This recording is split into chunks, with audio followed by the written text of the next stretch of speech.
Welcome to the podcast, Kirsty. It's so cool to have you here. Thank you for having me. I'm very excited to be here. Me too, because everybody that I talk to is on a Kultured Wellness program. So congratulations on managing to reach so many people with your work. Oh, thank you.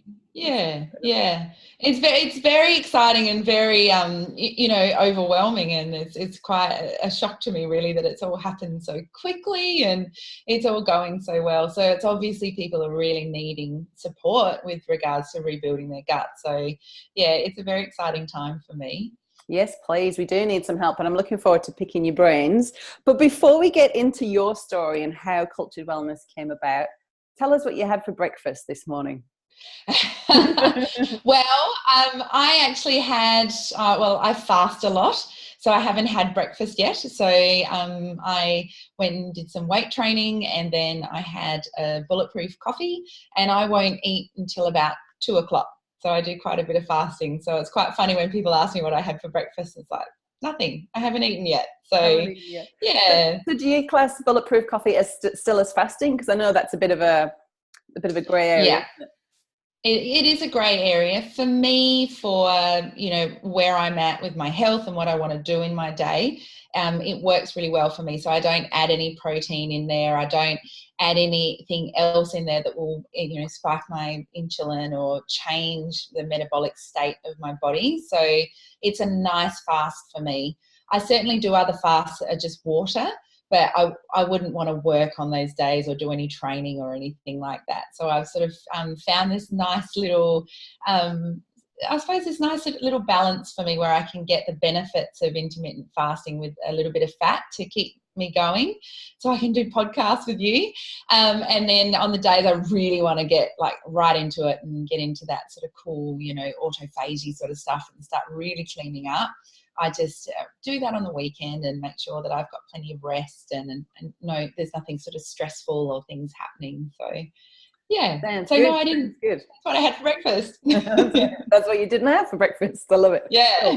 So anybody watching the video version of this podcast, and if you are listening on iTunes, definitely jump over to my YouTube channel and check it out, because you've got to see Kirsty. She is the epitome of health. Absolutely. You just look so radiant. Your skin is amazing. Your eyes are sparkly. But has it always been like that? No, not at all, actually. Goodness me.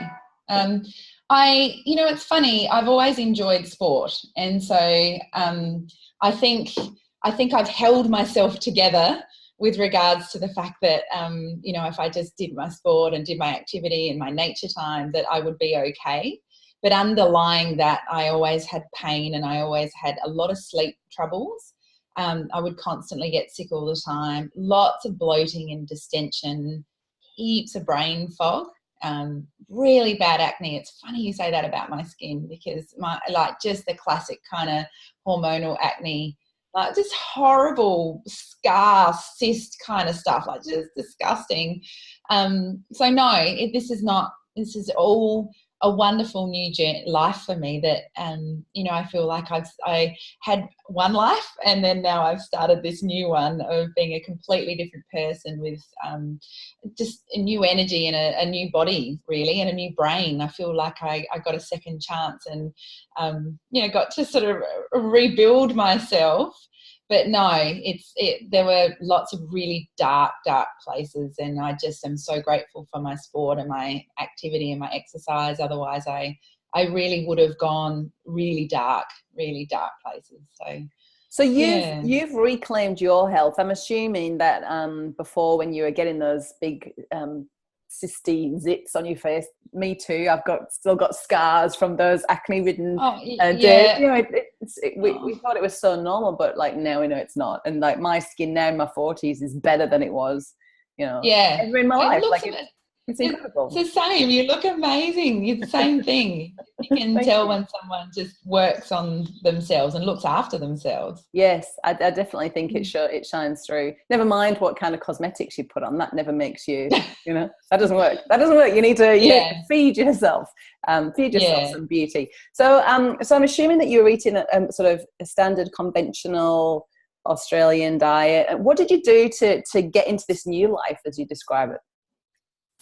Yeah, so even that, my diet wasn't too bad. I mean, I was brought up in sort of the porridge for breakfast and sandwich for lunch, and then always the meat and veggies. And thankfully, my mum, made us lots of food, and we would take it to school and those kinds of things. So it wasn't too bad until I sort of went through puberty, and then I just went for it. And I just was a carbohydrate, just could not get enough of it. And I would inhale food and use food as a way to modulate my moods. And I would use food as comfort, or I'd use food to bring me up, or food to bring me down, or food to give me energy to do what I wanted to do. And all the wrong foods, of course. I use food to do that now, but in such a different way.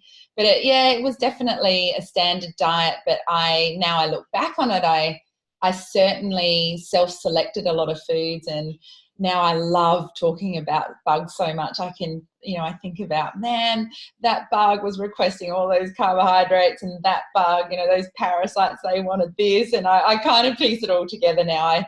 I'd love to write a book on the adventures of these bugs and what they do in your body, and like a kid's book sort of thing. But it was really interesting, even though I felt like I was eating well. And I didn't have takeaway foods and chocolates and chips and lollies and those kinds of things. There was no balance. There was lots of white food, lots and lots of carbohydrates, not the vegetables, the good quality fats, all of those things. Wow. So how have you taken your personal journey and transformed that into Kultured Wellness and such a successful business? How have you done that? I do. And why did you do that? Well, that might be easier. I don't know. I still don't know.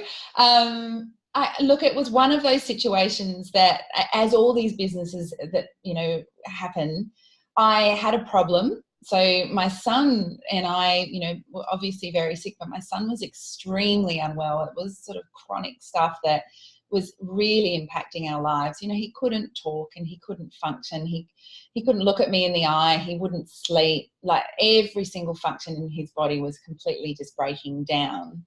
And I knew that I started to learn about the gut microbiome. I started to understand what was going on.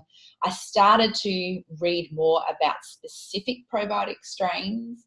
And I started to really get to know them as these really unique little sort of heroes in our body.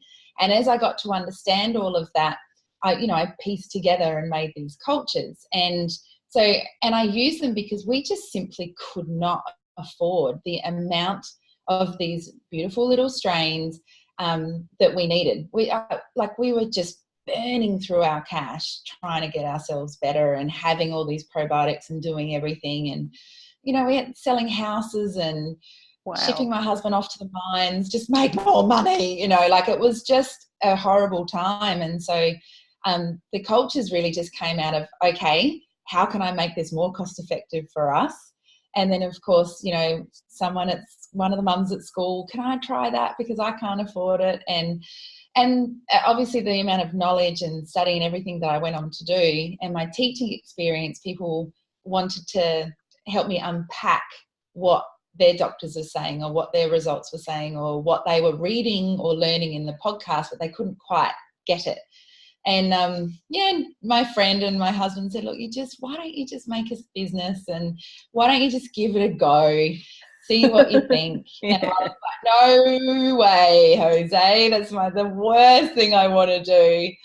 And I really resisted for a long time. And then it kind of just came out of itself. And I think when it's true to you and you're passionate about what you're doing, and you've got the right support crew around you that love what you do. So Cindy O'Meara from Changing Habits, I worked really closely with her daughter, recovering her daughter. And so she was a great voice for Kultured Wellness. And we've had wonderful ambassadors and voices for our programs and our cultures. And so it literally just went from there. So I never actively I'm going to start a business. What can I do? It just came out of what was happening. It found you out of your situation and your desire to heal your son.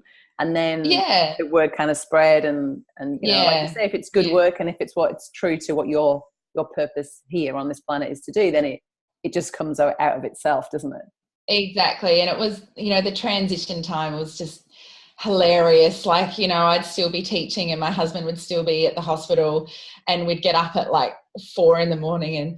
and pack the cultures and get them all ready to be delivered. And then the kids would wake up and we'd pack their lunches and get them to school. And then we'd go to work, and then we'd come home at night, and family time, exercise time, and then, you know, make the cultures and do this. And for quite a long time, it was this toing and froing. And I remember just like, okay, it is time. You've got to stop teaching. And then, you know, and then it was time for my husband to drop back and for work. And so he supports me with the kids now and just works at the hospital a couple of days a week. And we just slowly went through that process when we were comfortable of transitioning our lives to how it is now. That's really interesting. So how long has your business been established now, Kirsty? 3 years. Ooh. In October. Wow, that's quick. That's quick. And what sort of size are you at now in terms of, I don't know, people on Facebook, the amount of people that do your courses?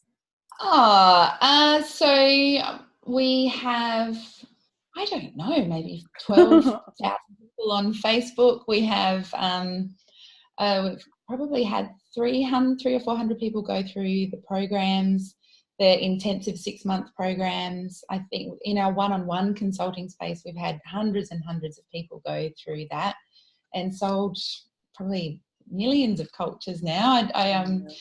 I need to get those stats. I don't know all of those stats. It's funny, is when you're in the middle of it, you don't know I don't know what my figures are. And then and then I think on our team we've probably got 10 or 12 of us now. So we've got 2 practitioners and 4 or 5 health coaches, and then obviously our support team that we need. And my brother ended up leaving, working as a strategist for World Vision. He was Tim Costello's right-hand man, and now he's my right-hand man. Fantastic. So it's all changing and growing. I love it. Now, what can people expect from a Kultured Wellness program? Your whole life to completely be turned upside down, and you everything changes.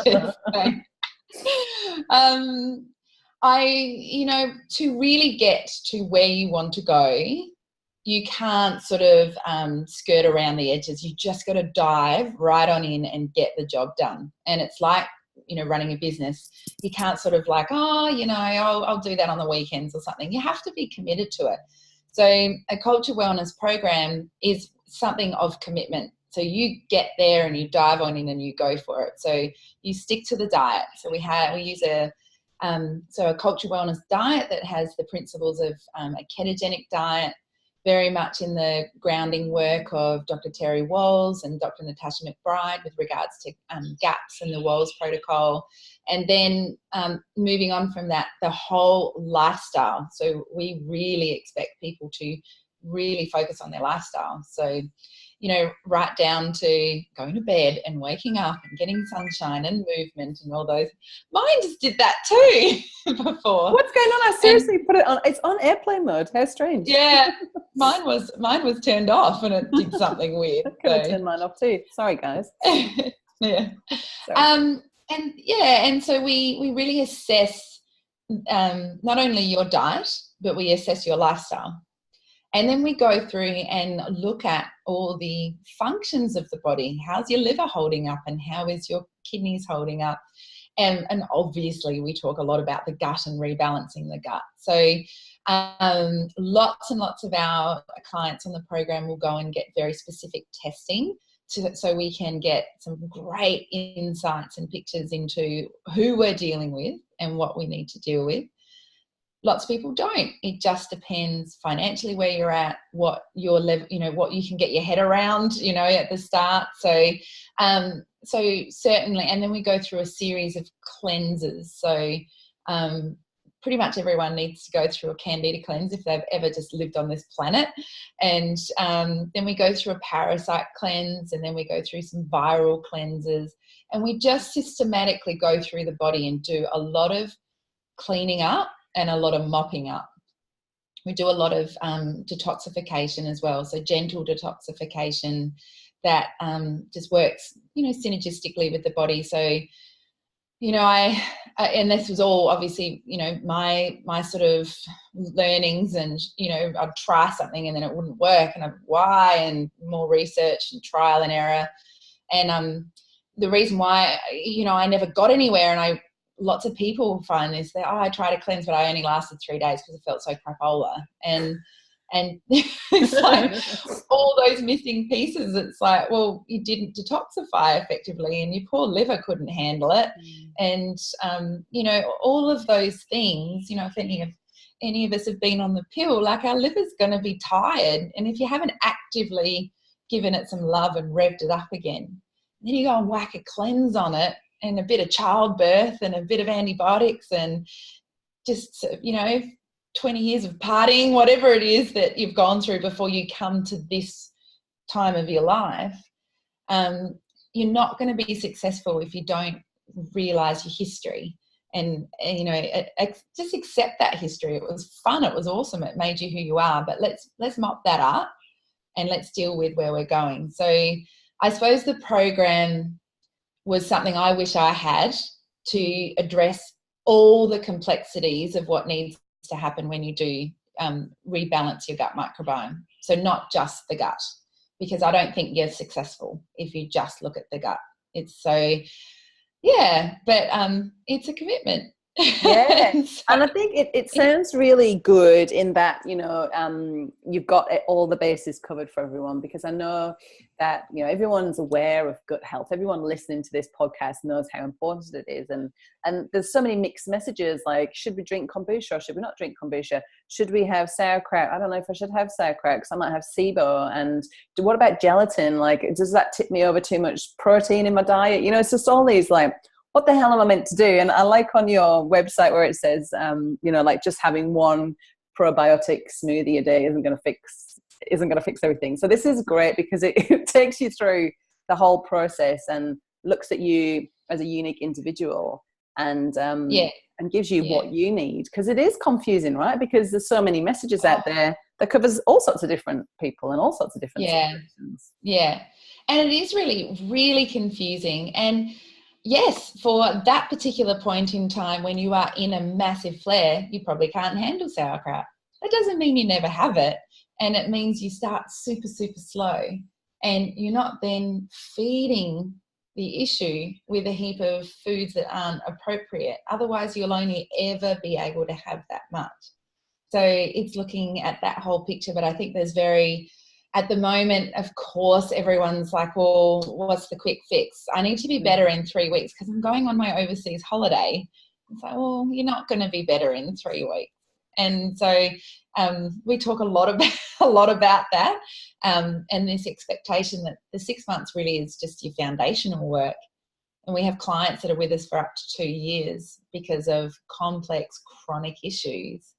And I feel for them because they have nowhere else to go, because it's really tricky to have a practitioner that knows all of the complexities of, heavy metal testing and gut testing and hormone testing and, mold testing and every single thing that it takes to rebuild your body. Now, I feel like my son and I took a hit for the community because we had every single thing possible. Oh, well done. Thank you. My gift to society. But, by having all those things, I had to just break them down one by one. And, we'd get over one thing. It's like, right, well, what is this? What is this thing flaring up? And, okay, so this is mold. Okay, what does that mean? How is that affecting me? What's in my environment? How do I know about this? And how do I change that? How does it sit in my body? Why is that? Because my candida never goes away, and all of those sorts of things. And so it's just really fun to unpack it all when you've got the supportive crew around to make it fun and a challenge, as opposed to like, oh my God. I was going to say, you're saying it's fun, but I think like for the majority of us, it's overwhelming. You know, I think like I'm probably speaking for the audience, think, I don't know where to start. And it is overwhelming. Yeah. Sorry, I just have to interrupt there because yes, it is overwhelming. Now, everyone's skill sets in life are completely different. So for some reason, my brain and my skills is I piece puzzles together, and that's how I do it. So that's why the program works so well and why I've been able to have fun, you know, putting all this together. Now, not many people, you know, will think about it like that, and they just need a pattern to follow. And so it can become fun when you've got someone with confidence to give you that pattern to follow. Yes. But then I don't have, you know, skills like other women do, and I'm like, why can't I decorate a house? Or why can't I, like, you know, like I just can't do these things. So I think it is aligning with people, knowing who you are. And so if you know that you can't piece those puzzles together, but you're still sitting on the internet at 11 o'clock at night trying to work it out, you know, just get that support and acknowledge, okay, I just need support, because it's not how my brain works, because I want to spend it doing what I'm really good at. And I think it's sad that we have had to become our own advocate, our own practitioner, and, you know, lots of us don't have that skills in that area, and it's not fair. It's really not fair. That's right. And I like that. I like a lot of the things that you're saying. You know, it's this is your zone of genius, and the team of people that work for you, this is their zone of genius, and they can support people on their journey. Whereas, you know, if somebody, maybe they're an investment banker and they're incredibly successful and that's their zone of genius, but actually trying to piece together their own health story and what they need to do next isn't, you know, and that's okay. Like, we don't need to have this burden of being, you know, superwoman and trying to fix everything. I like what you say as well about the period of time, and even just that 6 months of, that's just your foundational work. This is like work for the rest of your life, right? You're never going to just say, oh, that's me, I'm completely fixed. I'll just go back to eating McDonald's now and drinking Cokes. I'm fine. So tell us about some of the amazing success stories that you've seen from people who've come in and healed their gut, Kirsty. Yeah. Gosh, where do I start? So one beautiful girl that I've been working with now for probably 10 months, when she first came to Kultured Wellness and we had our first consult, you know, we looked in her bioscreen test. So this is the test that really assesses your whole microbial community in your gut. So for me, I feel like it's the gold standard, and it gives us such a great picture of where we need to go. Now, for this client, she had one strain of the good dudes, and it was at 2%. Now, I want to see 15 at least, and I want to see it at like 95%. Wow. So obviously there was 2% there. So if you think about that space as 100%, who the hell is taking up the rest of that 98%? And you can only imagine it was parasites and infections and all sorts of stuff that was taking that over. So this beautiful client, you know, here she is with not being able to get pregnant. She's here with anxiety. She's sitting there with undigested food, pain, could not get through a day without a sleep, like all of those kinds of things. But super, super intelligent, running her own business, kicking goals in other areas. She's a clinical psychologist. And so she was just wanting to shine, but her body was holding her back. And she just nailed it on all fronts. And the reason why I've chosen her is because she nailed it on all fronts. So when she went through a cleanse and it was horrible, she sort of, you know, I suppose she used a lot of her training in you know, her psychology space to, this is okay. I'm going to embrace this and I'm going to let this stuff go. I'm not going to hold on to it and I'm not going to freak out about it. I'm just going to let this go and I'm going to embrace how I got to this place and move forward. And so, you know, it's just so cool when, I've got more energy today. I've been able to take on more clients. I've been able to, you know, because she got to the point she could only work half days and sometimes she just had to take go only 2 days a week or 3 days a week, and and she's back on deck working more, and then talking about she's always wanted to write a book, and she'd started jotting some notes, and just joy and excitement and energy coming back. And then when her second review bioscreen came back, and we're like, I think it was 4 or 6 strains up at 97%. She'd almost had an overgrowth. And I was like, oh, hallelujah. Yeah. And she's like, so what do you think? Are we ready to get pregnant? Like, not her and I, but her and her partner. Like, because obviously you do not want to give birth with that kind of picture, because that's what your child will inherit. And that's where my poor son got into all sorts of trouble. He inherited what I had given him from my gut microbiome. And so I love working with that preventative sort of care, like this example of, I want to have kids, what's going on and what am I handing on? And it was just incredible to clean up the mold in her house. She had mold all through her roof. And when she had the building biologist come in, all of her electrics in her house, like, it wasn't grounded. So her whole house was just buzzing, and she had the power board on the other side of her wall where her bed head was. All these things and she gets them fixed, and she just keeps going up, on that level.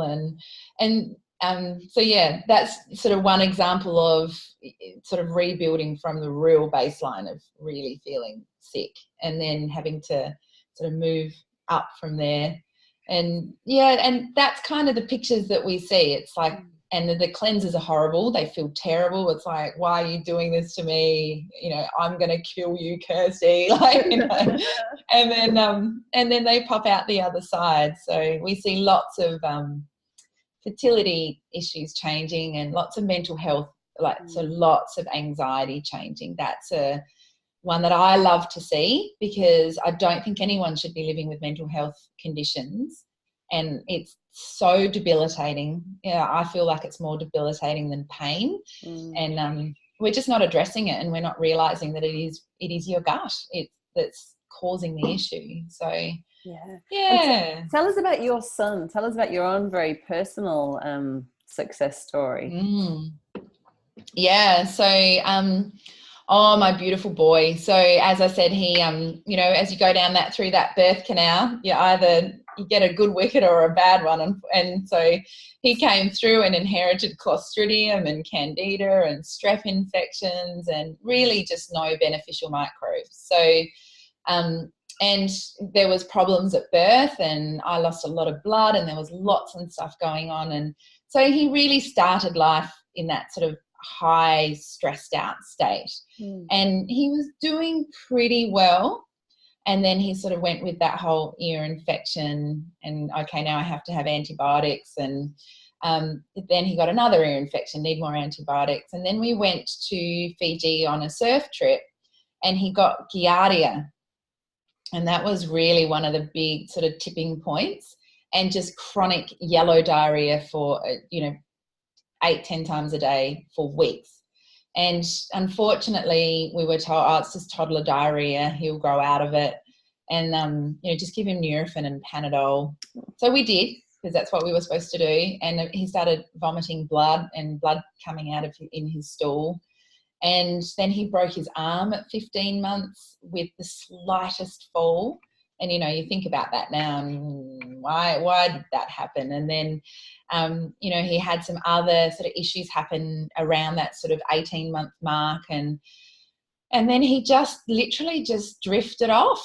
He was talking, and I was convinced he was going to be like a soccer star completely and utterly. He was like, yeah, he's inherited our family's sporting, stuff. And I was just loving it. And he just couldn't, he got to the ball, he couldn't kick a ball anymore, and he couldn't catch a ball, and he couldn't talk, and he would just lay on the ground just staring into space, or he'd just scream nonstop and pull my hair out and not sleep all night. And it was literally living hell. Like, I couldn't go out of the house. He was just the most unpredictable psycho. So I couldn't have the confidence to go to a shopping centre or to go to a friend's house, because I just had no idea how he would behave. And so, yeah, he just progressively got worse, terrible gut pain, diarrhea, all those sorts of things. So he was diagnosed on the spectrum at 3.5. And from there, it was very much like, no, you've just gone through a list of 5 questions and you've ticked them, and now you've given him a label, but he's still got diarrhea. He eats freaking rice cakes with Vegemite, and that's it. And his tummy's out here. He's got these big black eyes, and he's got all like the horrible sort of things that I feel, sleep issues and, you know, distension and all. And then eventually my husband sort of, obviously from his, you know, medical experience, was like, look, our liver patients have that colour stool, and our liver patients look yellow like Noah, and our, you know, liver patients have storage issues. Like, he was really putting on a lot of fluid and retention. And so we just sort of, we're going to investigate. I'm not going to accept that this is it, because we were just told, that's it, get some OT, get some marriage counselling. We were told that. And this is the rest of your life. He will be non-verbal. He'll live in a home, and he won't go to school, and he won't succeed in anything. So this is where you're at. And nothing sat right with me at all, because I'd seen this beautiful boy, you know, before he got sick. So yeah, we sought out the right testing and found he had Clostridium difficile, which is a really horrific gut infection, which was causing all the intense diarrhea, and he just was not absorbing any nutrients, and he was full of heavy metals. He was completely nutrient deprived. He had a liver of an alcoholic, and, you know, he was 4. And so we just just unpacked it step by step, and we were on a research study in Canada, and my daughter and myself and I all had fecal microbial transplants to deal with the C. diff. Wow. And so that was pretty life-changing. He started speaking the next day after his first run. Wow. Yeah. So I'll never forget it. He just basically never spoke or looked at us. And then next morning I said, like, "No, how are you feeling today?" So we'd talk to him all the time, but never get anything back. Yeah. And he looked up and said, "Mum, I feel really well." You know? Oh my God, I've got goose pimples. It's such a story. Yeah, it was just, and of course, you know, it's not as simple as, oh, and then it was fine and life was perfect and everything was great. It just was not that case. You know, he and myself have had to have multiple transplants, and I've learned a lot in that process. People ask me all the time, "Oh, well, I'll just go and have a, you know, FMT and I'll be fine." It's like, no, because if you don't get your digestion right and your liver's not working and your environment's not right, it will wear off after about 6 weeks and you're back to square one, which is what happened to us. Right. And so I had to once again learn the hard way of it going wrong again, and Noah just slipping back into that horrible state, and like, okay, what's wrong? Why did we lose all those good bugs? What happened? And yeah, and so slowly but surely we have managed to bring down those heavy metals. And I mean, he had a lot of brain issues, obviously, and we've, you know, been able to work with some great neurologists in the States to get that brain alignment back and nurture his body and rebuild it. And, you know, and he's, you know, talking, and he's at school, and he's, you know, he comes rock climbing with me and riding bikes and surfing, and you know, and he's rebuilding his life. But he had 5-6 years of pretty much no development. So how old is he now, Kirsty? He's 10. Oh, yeah. Bless. Yeah. So now he's living a life like a normal 10-year-old boy.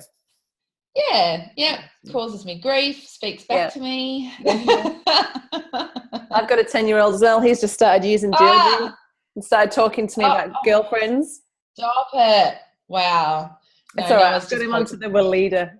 I've got him onto the Weleda deodorant. This is the deodorant you're going to use if you're going to use any deodorant. We're not having any of that Rexona stuff in our house. I can't stand it. No. When you're out in a shopping centre and someone walks past it, they're like, oh, it's so disgusting. It's horrendous. It's horrendous. Oh, wow. Yeah. Super, super, super inspiring. Now, I'd love to find out about you because, you know, you're a mum, you've got a successful business, you've had your own health journey, and that's something you need to keep on top of. What tips have you got, or what lifestyle non-negotiables do you have, Kirsty, to be able to spin all these plates and hold all of this together without burning yourself out? Yeah. So, I got really well and kicking goals, and then I completely burnt myself out because I was like, well, I'm fine now, and tried to do everything and like, oh, I'm sick again. What happened there? So once again, learned the hard way. But there's got to be non-negotiables. There just has to be. And women are awesome at, I'll just do it, and putting everyone else first.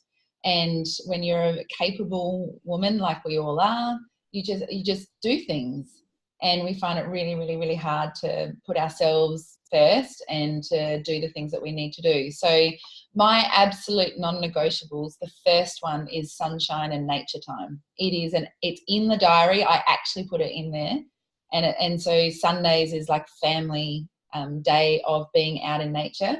And it's just, that's what it is. It is in there, and that's what we do. So whether it's just hanging out on the beach or going for a rock climb or a bushwalk or sitting in the park, it doesn't matter. That sunshine and nature is a non-negotiable.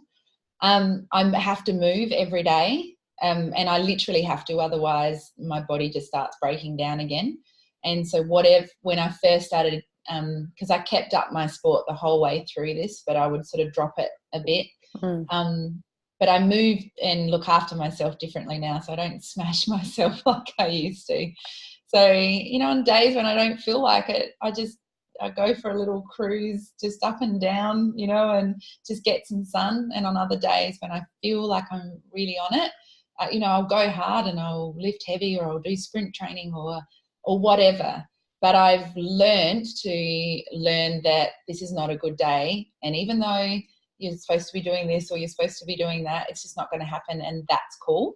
And that's been a really hard thing for me.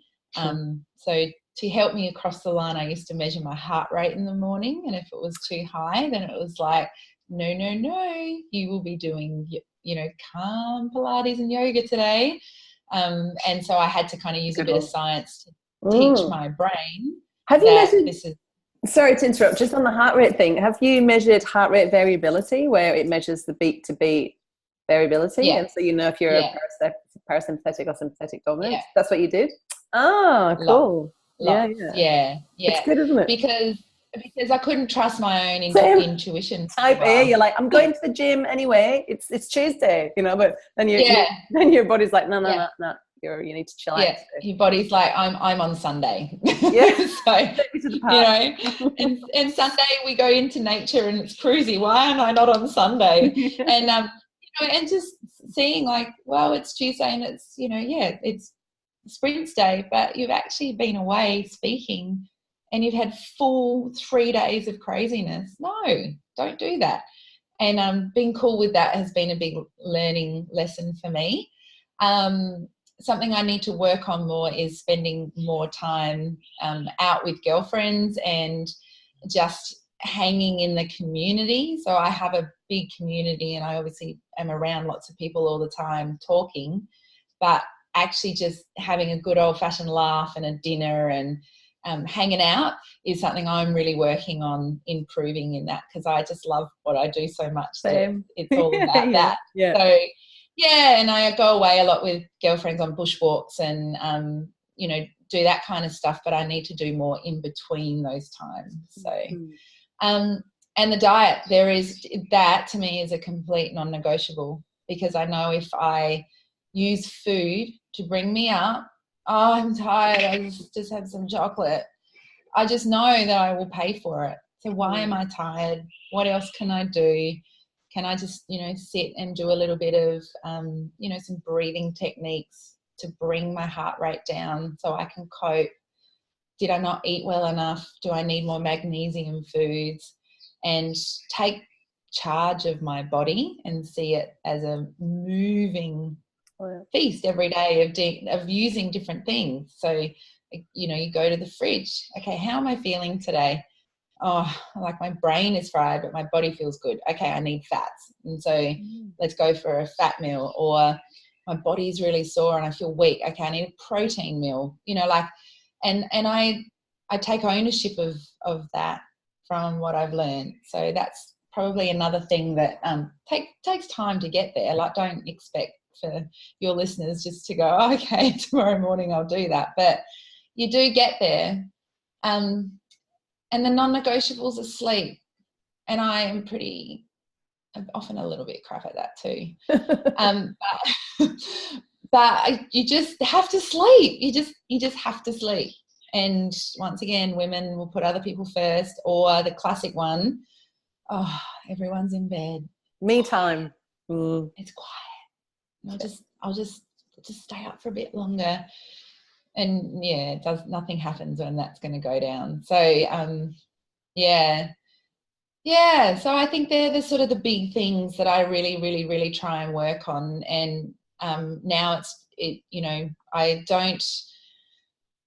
don't sort of think that I'm being selfish if I ask my husband, like, or, you know, my husband's like, okay, well, this is my time that I go and do my exercise, and you know, that's just what I do. So that's good. It's good. Boundaries don't make you a bitch is a little brilliant little quote I took from Denise Duffield Thomas. Like, it's good to have boundaries and say, no, this is my meditation time, or this is my bedtime, I like that. Gym time. And it doesn't make you a bitch, because it actually adds to you. And then, as you know, when you're awesome, then you're more awesome in every other area of your life, which is really cool.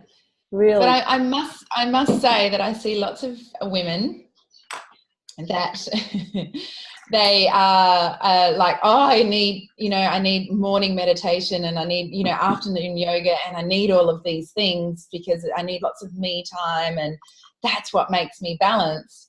But then I see them eating crap food that doesn't support them, and doing and putting stuff on their makeup on their face, or this or that is draining their bodies, which means they need so much more self-care time. Yes. And that's an excuse, and I don't like seeing that.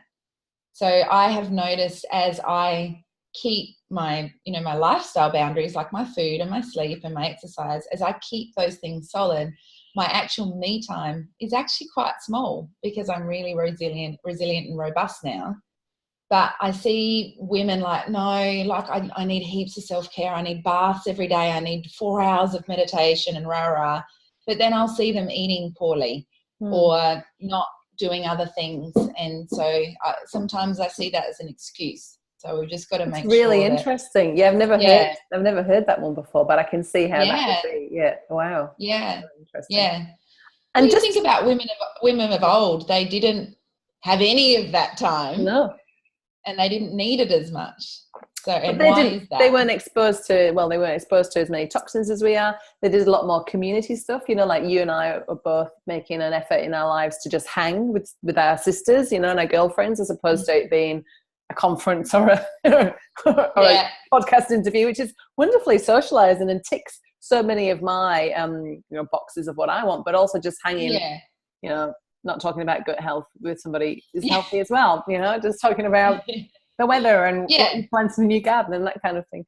But exactly. Before we wrap up, because I'm conscious of the time, I don't want to go over time, and you're a busy woman, I just wanted to find out what your thoughts are on the 3 grey area topics of coffee, wine, and chocolate.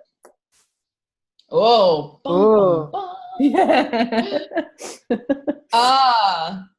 number 1, be honest with yourself. You know, if you're not well and you know you've got gut problems and pain and you know that you're out of balance, like, wine is never going to be your best friend. No. And, you know, the chocolate's not even going to be your best friend, even if it's the most sort of, you know, pristine, amazing. Kissed by angels. Yeah, exactly. Blessed by the Dalai Lama and no sugar and all that kind of stuff. So once again, it's not about, is this good for me or bad for me? It's about, in this point in my life, does this serve me? And if you're in a big flare, no, it won't serve you. But if you've got all those things in place that we were talking about, then absolutely it will serve you in moderation. Coffee is a different one. So when we work with our clients, we get their whole genome sequence, so we can see if they have the infamous caffeine gene or not. And so we can sort of work with our clients of, okay, so you've got the caffeine gene, so possibly, well, your body's not clearing it. And so if you are going to have it, it's once in the morning. And then the rest, you can't have any more because your liver cannot clear it. But for some people who have slow detoxification and methylation issues, I'm sure lots of your listeners are pretty clued on, so they'll know what methylation is and MTHFR and all these sorts of things. Caffeine is a methyl donor. And so for me, coffee is a wonderful source to support my detoxification and my liver and glutathione production. So it's a major antioxidant. So, I mean, you think about coffee enemas and what they do. And so, but it took me a long time to be able to have the caffeine because of adrenal, inefficiencies and too toxic. And I only have caffeine as a bulletproof coffee with really good quality fats to get that sort of steady state going on, where the fats bring down that sort of adrenal spike. So, so I'm not a big fan of alcohol at all, but if you're at a wedding and you're having a glass of wine, then absolutely the joys of it. But if you're not feeling great and your body's all over the place and you've got anxiety, don't have the alcohol. So help. I think I think they're all great, but it's time, place, and how you're feeling. But I think caffeine can actually really help people, and especially people with T3 conversions, and we're a bit scared of it, and we need to use it more. Well, that is good news. Awesome. Thank you. Kirsty, if people are like, oh my goodness, I want to find out more, where can we send them to find out about your programs, your cookbooks, your one-on-one sessions, all your amazing recipes, cultures? So culturedwellness.com, and that's cultured with a K, so culturedwellness.com. You can find out lots of information there. We also obviously have a very active Facebook and Instagram account, which is all Cultured Wellness. You can find out more about the programs. And then we have a beautiful, amazing closed community Facebook group, which is the Cultured Wellness community.